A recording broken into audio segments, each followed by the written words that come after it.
ഒരു ആണവായുധ രാഷ്ട്രവുമായിട്ടുള്ള യുദ്ധം ഒഴിവാക്കാൻ ഇന്ത്യ പരമാവധി ശ്രമിക്കുന്നുണ്ട്. എന്ന് വെച്ചാൽ പാകിസ്ഥാന്റെ കയ്യിൽ ആണവായുധമുണ്ട്, ഇന്ത്യയുടെ കയ്യിലുമുണ്ട്. അപ്പോൾ ആണവ രാഷ്ട്രങ്ങൾ തമ്മിലുള്ള യുദ്ധം വലിയ പ്രത്യാഘാതങ്ങൾ ഉണ്ടാക്കുമെന്ന ഒരു പൊതു വിലയിരുത്തലിന്റെ അടിസ്ഥാനത്തിലാണ് അങ്ങനെ ചെയ്യുന്നത്. മാത്രമല്ല, ഇപ്പോൾ ഇന്ത്യ വെള്ളം തടയുകയാണെങ്കിൽ ചോര പുഴ ഒഴുകുമെന്നും ആണവായുധം വരെ ഉപയോഗിക്കുന്നൊക്കെയുള്ള ഭീഷണികൾ പാകിസ്ഥാന്റെ ഭാഗത്ത് നിന്ന് ഉണ്ടാവുന്നുണ്ട്. ഇത് കേട്ടപ്പോൾ നിങ്ങൾക്ക് ചിരി വന്നു കാണുമെന്ന് എനിക്കറിയാം, എനിക്കും വന്നു.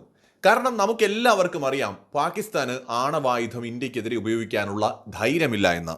സാമാന്യ ബോധം അല്പമെങ്കിലും അവശേഷിക്കുന്ന ഒരു വ്യക്തിക്ക് ഇന്ത്യയെ പോലൊരു രാജ്യത്തിനെതിരായിട്ട് ആണവായുധം ഉപയോഗിക്കുന്നതിനെ കുറിച്ച് ചിന്തിക്കാൻ പോലും പറ്റില്ല.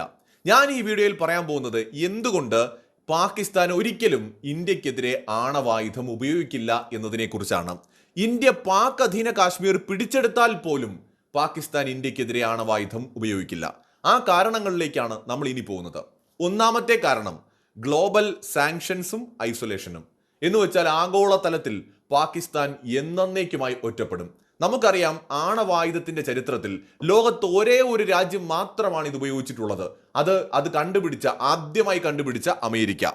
ജപ്പാനെതിരെയാണ് അമേരിക്ക ആണവായുധം ഉപയോഗിച്ചത്. അന്ന് ലോകം തിരിച്ചറിഞ്ഞു എത്ര അപകടകാരിയായിട്ടുള്ള ആയുധമാണത് എന്ന്. ജപ്പാന്റെ കയ്യിൽ ആണവായുധം ഉണ്ടായിരുന്നില്ല തിരിച്ചാക്രമിക്കാൻ.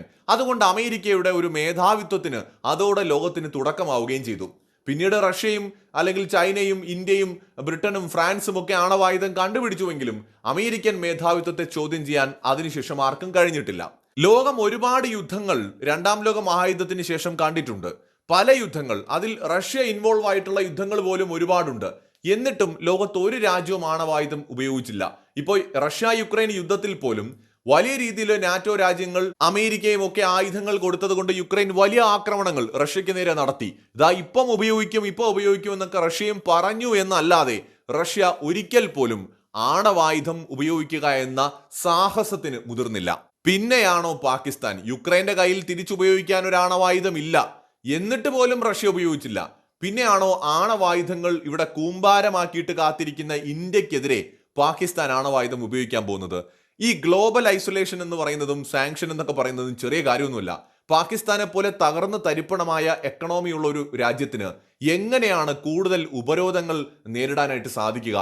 ഏതെങ്കിലും കാരണവശാൽ ഇന്ത്യക്കെതിരെ പാകിസ്ഥാൻ ആണവായുധം ഉപയോഗിച്ചാൽ ലോകത്തെ മുഴുവൻ രാജ്യങ്ങളും, ഒരുപക്ഷെ അവരുടെ സുഹൃത്ത് രാജ്യമായ ചൈനയും ഗൾഫ് രാജ്യങ്ങളും ഉൾപ്പെടെ സകല രാജ്യങ്ങളും പാകിസ്ഥാനുമേൽ ഉപരോധങ്ങൾ ഏർപ്പെടുത്തും. പാകിസ്ഥാനെ ഒറ്റപ്പെടുത്തുക എന്നതല്ലാതെ മറ്റൊരു വഴിയും അവരുടെ മുമ്പിലില്ല.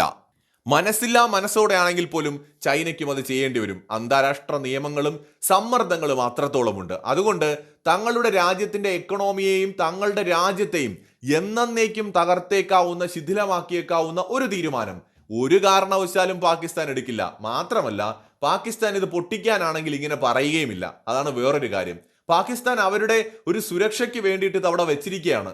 ഇത് പൊട്ടിക്കാൻ വേണ്ടിയിട്ട് അവർക്ക് എന്തെങ്കിലും ഉദ്ദേശമുണ്ടെങ്കിൽ ഞങ്ങൾ ഇപ്പോൾ പൊട്ടിക്കും, ഇപ്പോൾ ആണവായുധം ഉപയോഗിക്കും എന്ന് പറഞ്ഞുകൊണ്ട് അവർ വരില്ല. അപ്പോൾ ഒന്നാമത്തെ കാരണം, ഉപരോധങ്ങൾ കാരണം പാകിസ്ഥാന് പിന്നെ ഒരു നിലനിൽപ്പ് ഉണ്ടാവില്ല എന്നുള്ളതാണ്. ഇനി രണ്ടാമത്തെ ഏറ്റവും പ്രധാനപ്പെട്ട കാര്യം, ഒന്നാമത്തെ കാര്യമൊക്കെ സ്വാഭാവികമായിട്ട് കാണാം, പക്ഷെ രണ്ടാമത്തതാണ് പോയിന്റ്.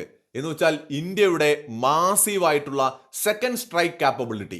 നമുക്കറിയാം, ഇന്ത്യ നേരത്തെ പറഞ്ഞിട്ടുണ്ട് നോ ഫസ്റ്റ് യൂസ്. ഇടയ്ക്കൊരിക്കൽ നമ്മുടെ രാജ്നാഥ് സിംഗ് പറഞ്ഞതാണ്, വേണ്ടി വന്നാൽ നോ ഫസ്റ്റ് യൂസ് എന്ന് പറയുന്ന പോളിസി ഇന്ത്യ എടുത്ത് അങ്ങ് കളയുമെന്ന്. പക്ഷെ ഇതുവരെ കളഞ്ഞിട്ടില്ല എന്നാണ് ഞാൻ മനസ്സിലാക്കുന്നത്. അപ്പൊ ഇന്ത്യ നോ ഫസ്റ്റ് യൂസ് എന്ന് പറയുന്ന ഒരു ആണവായുധ പോളിസി കൊണ്ട് നടക്കുന്നുണ്ടെങ്കിലും ഇങ്ങോട്ടൊരടി കിട്ടിക്കഴിഞ്ഞാൽ ഇന്ത്യയുടെ സെക്കൻഡ് സ്ട്രൈക്കിനെ തടഞ്ഞു നിർത്താൻ പാകിസ്ഥാനെ കൊണ്ട് കഴിയില്ല എന്നുള്ളതാണ് പരമമായ യാഥാർത്ഥ്യം. ലോകത്ത് ഏതാനും രാജ്യങ്ങൾക്ക് മാത്രമുള്ളൊരു സവിശേഷതയാണ് ന്യൂക്ലിയർ ട്രയാഡ് കപ്പാസിറ്റി അല്ലെങ്കിൽ ആണവത്രയ കപ്പാസിറ്റി. ഏതൊക്കെ രാജ്യങ്ങൾക്കാണുള്ളത്? India, America, China, Russia. ഈ 4 രാജ്യങ്ങൾക്കും ആണവായുധം കടലിൽ നിന്ന്, നമ്മുടെ മുങ്ങിക്കപ്പലുകളിൽ നിന്ന് വിക്ഷേപിക്കാം, കരയിൽ നിന്ന് വിക്ഷേപിക്കാം, ആകാശത്തു നിന്ന് വിക്ഷേപിക്കാം. ഈ 3 രൂപത്തിലും ആണവായുധം ഉപയോഗിക്കാൻ കഴിയുന്ന ലോകത്ത് 4 രാജ്യങ്ങളേ ഉള്ളൂ: ഇന്ത്യ, അമേരിക്ക, ചൈന, റഷ്യ. അപ്പോൾ ഇന്ത്യയെ ഏതെങ്കിലും തരത്തിൽ ഇപ്പോൾ പാകിസ്ഥാൻ ആണവായുധം എടുത്ത് ആക്രമിക്കുകയാണെങ്കിൽ നമ്മുടെ സെക്കൻഡ് സ്ട്രൈക്ക് എന്ന് പറയുന്നത് ചിലപ്പോൾ നമ്മുടെ ഏതെങ്കിലും ഒരു മുങ്ങിക്കപ്പലിൽ നിന്നായിരിക്കാം, അത് ചിലപ്പോൾ ആകാശത്തു നിന്നായിരിക്കാം, കരയിൽ നിന്നായിരിക്കാം, ചിലപ്പോൾ ഇത് 3ഉം ഒരേ സമയത്ത്. എന്ന് വെച്ചാൽ ഇന്ത്യയുടെ തിരിച്ചടി എന്ന് പറയുന്നത് പാകിസ്ഥാനെ ഭൂപടത്തിൽ നിന്ന് തന്നെ തുടച്ചു മാറ്റുന്ന രൂപത്തിലായിരിക്കും. സ്വയം നശിച്ചു പോയേക്കാവുന്ന ഒരു തീരുമാനം പാകിസ്ഥാൻ ഒരിക്കലും എടുക്കാൻ പോകുന്നില്ല. ഈ പറയുന്ന തള്ളുകൾക്കപ്പുറം ലോകത്തെ ഏത് പ്രതിരോധ വിദഗ്ധനോട് ചോദിച്ചാലും അവർ നിസ്സംശയം പറയുന്ന കാര്യമാണിത്. പാകിസ്ഥാൻ ഒരു തവണ ഒരു ആണവ ബോംബ് ഇന്ത്യക്കെതിരെ ഉപയോഗിക്കാനുള്ള ധൈര്യം അവർക്ക് കാണിക്കാം വേണമെങ്കിൽ. പക്ഷെ അതിനുശേഷമുള്ള ഇന്ത്യയുടെ ആക്രമണം എന്ന് പറയുന്നത് പാകിസ്ഥാനെ ഭൂമുഖത്ത് നിന്ന് തന്നെ തുടച്ചു മാറ്റിക്കളയും. അതാണ് നരേന്ദ്രമോദി പറഞ്ഞത് 100,000 വർഷമോ പോലും തിരിച്ചു വരാൻ പറ്റാത്ത തരത്തിലാക്കി കളയുമെന്ന്. കാരണം ഇന്ത്യയുടെ കൈവശം അതിന് പോകുന്ന ആയുധങ്ങളുണ്ട്, ആണവായുധങ്ങൾ. 3 രൂപത്തിലും ഉപയോഗിക്കാൻ പറ്റുന്ന ആണവായുധങ്ങൾ. അതാണ് ഇന്ത്യയെ വ്യത്യസ്തമാക്കുന്നത്. ഇനി പാകിസ്ഥാൻ ഇപ്പോൾ ആണവായുധം പോലെ ഒന്ന് പ്രയോഗിക്കാൻ പറ്റുന്ന ഒരു അവസ്ഥയിലാണോ? എക്കണോമിക് ക്രൈസിസ്, IMFന്റെ ലോണുകൾ, പൊളിറ്റിക്കൽ പ്രോബ്ലംസ്, തീവ്രവാദം, ആഭ്യന്തര സംഘർഷം, വിഘടനവാദം എന്ന് വേണ്ട ഒന്നിലേറെ പ്രശ്നങ്ങൾ കാരണം എപ്പോൾ വേണമെങ്കിലും തകർന്ന് തരിപ്പണമാകാം. 3-4 കഷ്ണങ്ങളായിട്ട് പിളരാൻ പോലും സാധ്യതയുള്ളൊരു രാജ്യത്തിന് ഇന്ത്യയെപ്പോലെ ഒരു മേജർ പവറിനെതിരായിട്ട് ആണവായുധം എങ്ങനെ ഉപയോഗിക്കാൻ കഴിയും? ആ തിരിച്ചടി കൂടി താങ്ങാനുള്ള ശേഷി അവർക്കുണ്ടോ? ഇനിയിപ്പോൾ പാകിസ്ഥാനിൽ തന്നെ ഏതെങ്കിലും ഒരു ഭരണാധികാരിക്കോ ഒരു മിലിറ്ററി ജനറലിനോ തോന്നിയാലും അങ്ങനെ എളുപ്പത്തിനെടുത്ത് ഉപയോഗിക്കാൻ പറ്റുന്നതല്ല. കാരണം ഇത് മിലിറ്ററി, പൊളിറ്റിക്കൽ, അതുപോലെ കമാൻഡ് ചെയിൻ അപ്രൂവൽ എന്നിങ്ങനെ ഒരുപാട് കടമ്പകൾ കടന്ന് ഒരുപാട് ചർച്ചകൾക്കൊടുവിൽ മാത്രം ഉപയോഗിക്കാൻ കഴിയുന്ന ഒന്നാണ്. എന്ന് വെച്ചാൽ ഏതെങ്കിലും ജനറൽമാരോ അല്ലെങ്കിൽ ഒരു ഉന്നത നേതൃത്വത്തിലുള്ള ആൾക്കാരോ തടഞ്ഞാൽ പോലും ഈ ഒരു സാധനം നടക്കില്ല. കാരണം അല്പമെങ്കിലും തലയ്ക്ക് വെളിവുള്ള ഒരാളെങ്കിലും അവശേഷിക്കുന്നുണ്ടെങ്കിൽ അവരുടെ നേതൃത്വത്തിൽ ഒരിക്കലും ഇങ്ങനെ ഒന്നും സംഭവിക്കാൻ പോകുന്നില്ല. അപ്പോ ഈ ആണവായുധം ഉപയോഗിക്കുമെന്ന് പറയുന്നത് പാകിസ്ഥാന്റെ വെറും ഭീഷണി മാത്രമാണ്. ഇന്ത്യ പാക് അധീന കാശ്മീർ പിടിച്ചെടുത്താൽ പോലും അവർ ആണവായുധം ഉപയോഗിക്കില്ല. അല്ലാതെയുള്ള യുദ്ധങ്ങളും കാര്യങ്ങളും ഒക്കെ ഇന്ത്യയുമായിട്ട് പാകിസ്ഥാൻ നടത്തും.